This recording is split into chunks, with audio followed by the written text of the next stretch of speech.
नमस्कार, मैं पीयूष शर्मा, आप देख रहे हैं न्यूज सेशन। अब बात करते हैं वैश्विक हिंदुस्तान की। आज हम आपको वैश्विक हिंदुस्तान में बताएंगे कि आपकी जो प्रिवेसी है, यानी कि जो प्राइवेसी है इस वक्त फोन्स की, वो कितनी असुरक्षित है। जी हाँ, यहाँ पे जो सरकारें हैं, अमेरिका की सरकार जो है, बेहद ही बड़ा खुलासा हुआ है जिसमें भारतीयों की सुरक्षा से खिलवाड़ किया जा रहा है। जो कि आप फोन्स में रखते हैं, सब कुछ पता चल रहा है अमेरिका को कि आप फोन में क्या कर रहे हैं, क्या कुछ लिख रहे हैं, किसे क्या भेज रहे हैं, सब कुछ। क्योंकि अमेरिका जो है वो आपके फोन्स की स्पाइंग कर रहा है। जी हाँ, यहाँ पे जासूसी की जा रही है आपके फोन्स की। आज इस रिपोर्ट में आपको बताएंगे कि कौन कौन सी ऐसी सरकारें हैं जिनके जो अपनी जनता की जासूसी करवाती है, जिसमें भारत सरकार भी शामिल है। जी हाँ, यहाँ पे कांग्रेस की सरकार ने सबसे पहले ये काम शुरू करा था जब इंदिरा गांधी की सरकार थी। जी हाँ, यहाँ पे बात करूं तो सबसे पहले इंदिरा गांधी ने शुरू करा, उसके बाद की सरकारें जो है उन्होंने इसको हटाया नहीं बल्कि और एडवांस करती गई। और प्रधानमंत्री मोदी के नेतृत्व में भी ये काम हो रहा है कि भारत की जनता की जासूसी हो रही है। आज इस रिपोर्ट में हम आपको बताएंगे, पूरी पोल खोली जाएगी कि अमेरिका कितने कंपनी के जरिए भारतीयों की जासूसी करवाती है। देखिए हमारी एक खास रिपोर्ट। भारत को सीधा खतरा था, रॉक की मौजूदगी के खुलासे पर विवाद। पिछले महीने मॉरिशस टेलीकॉम के सीईओ शेरी सिंह ने यह कहते हुए इस्तीफा दे दिया कि प्रधानमंत्री ने उन्हें आदेश दिया था कि भारतीय खुफिया एजेंसी को बेवड्यू जॉकेट द्वीप पर बने सबमरीन केबल स्टेशन का एक्सेस दे दे। इसे मॉरिशस की विपक्षी पार्टियों ने देश की संप्रभुता पर खतरा बताते हुए प्रधानमंत्री से इस्तीफा मांग लिया था। प्रधानमंत्री प्रविंद जगन्नाथ खुले तौर पर यह कह चुके हैं कि चीन की मंशा पर शक की वजह से उन्होंने भारतीय प्रधानमंत्री नरेंद्र मोदी से सीधी बात की थी। भारत ने अब तक इस पूरे मसले पर आधिकारिक रूप से कोई बयान नहीं दिया है। राष्ट्रीय सुरक्षा के लिए प्राइवेसी का हनन। इंटरनेट की निगरानी वाले सभी देश यह दावा करते हैं कि राष्ट्रीय सुरक्षा के लिए यह जरूरी है, और यह दावा किया जाता है कि डेटा और समुद्र से मिले संदेशों के आधार पर कई बड़ी आतंकवादी घटनाओं को भी रोका गया है। हालांकि इसका कोई भी ठोस आंकड़ा उपलब्ध नहीं है। टिम बर्नर्स-ली की चेतावनी। इंटरनेट के जनक कहे जाने वाले सर टिम बर्नर्स-ली ने चेतावनी दी है कि वेब जगत के लोकतांत्रिक स्वरूप को निगरानी और सेंसरशिप के बढ़ते चलन से खतरा है। वर्ल्ड वाइड वेब की सालाना वेब इंडेक्स रिपोर्ट को जारी करते वक्त टिम ने यह बात कही। इस रिपोर्ट में दुनिया भर में हो रही सेंसरशिप की घटनाओं को देखा गया।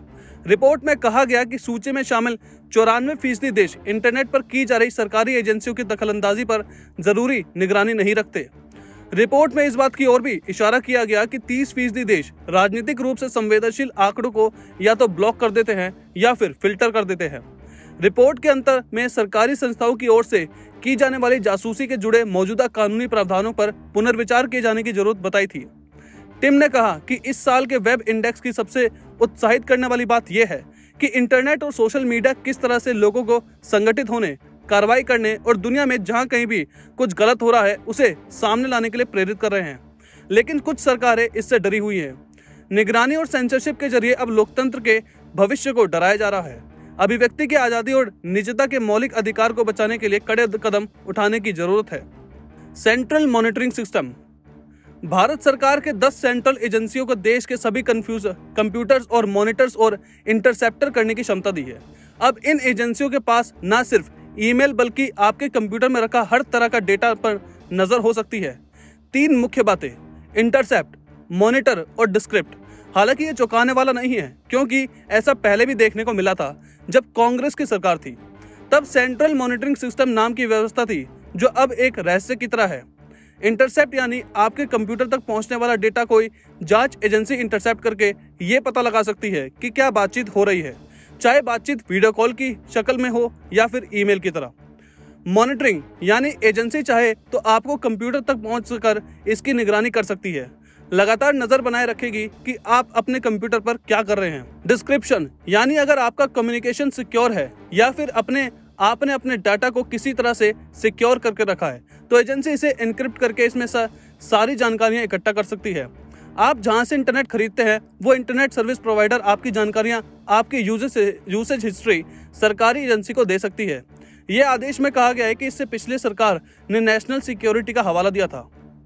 2008 मुंबई अटैक के बाद यूपीए सरकार ने इसकी नींव रखी। अमेरिकी एजेंसी एनएसए की निगरानी प्रोजेक्ट प्रिज्म की तरह ही भारत में भी ऐसी ही निगरानी के लिए प्रोजेक्ट बनने की तैयारी शुरू हुई थी। नाम रखा गया था सेंट्रल मॉनिटरिंग सिस्टम। इस प्रोजेक्ट को लॉफुल इंटरसेप्शन के लिए प्लान किया गया, जिसके तहत फोन और इंटरनेट को इंटरसेप्ट किया जा सकता था। इसके लिए C-DOT और दूसरी सरकारी एजेंसियों की मदद ली गई। तहलका मैगजीन की एक रिपोर्ट के मुताबिक C-DOT और स्टेट टेलीकम्युनिकेशंस R&D सेंटर ने 2011-12 में दिल्ली में सेंट्रल मॉनिटरिंग सिस्टम के पलायन प्रोजेक्ट पर काम करने का आदेश दिया था। C-DOT के रिजल्ट फ्रेमवर्क डॉक्यूमेंट के मुताबिक CMS की लैब टेस्टिंग 2009-10 में ही कर ली गई थी।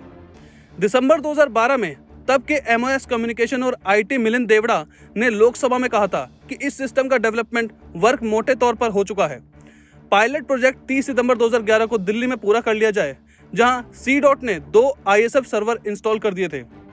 यूपीए सरकार ने 2008 मुंबई अटैक के बाद इंटरनेट स्पेस को सिक्योर करने के लिए इस योजना की तैयारी की थी। बाद में सरकार इंटरसेप्ट और मॉनिटर करने के अपने आइडिया के साथ नवंबर 2009 में राज्यसभा में कहा था कि सरकार देश में मोबाइल फोन्स, लैंडलाइन और इंटरनेट कम्युनिकेशन को मॉनिटर करने के लिए सेंट्रलाइज्ड सिस्टम प्रपोज करती है। CMS को DOT द्वारा लागू किया जाएगा ताकि सिक्योरिटी बनी रहे। आपको बता दें कि ये पूरा प्रोजेक्ट प्रिज्म के तर्ज पर था, जिसे स्नोडन के खुलासे के बाद अमेरिका ने आधिकारिक तौर पर बंद करने का ऐलान किया था। प्रिज्म प्रोजेक्ट में भी अमेरिका सहित कुछ दूसरे देशों की सिटीजन की निगरानी की जाती थी। क्या ऐसे प्रोजेक्ट से सिटीजन की जासूसी करने में कोई फायदा होता है? इस पर कई सवाल हैं। NSA whistle blower Edward Snowden के खुलासे के मुताबिक इस तरह के निगरानी प्रोजेक्ट के कलेक्ट किए गए डाटा में से सिर्फ 1.5% डाटा नेशनल सिक्योरिटी के लिए अहम होता है। चीन की तो फिलहाल वैश्विक हिंदुस्तान में इतना ही। आप देखते रहे नेक्स्ट न्यूज सेशन।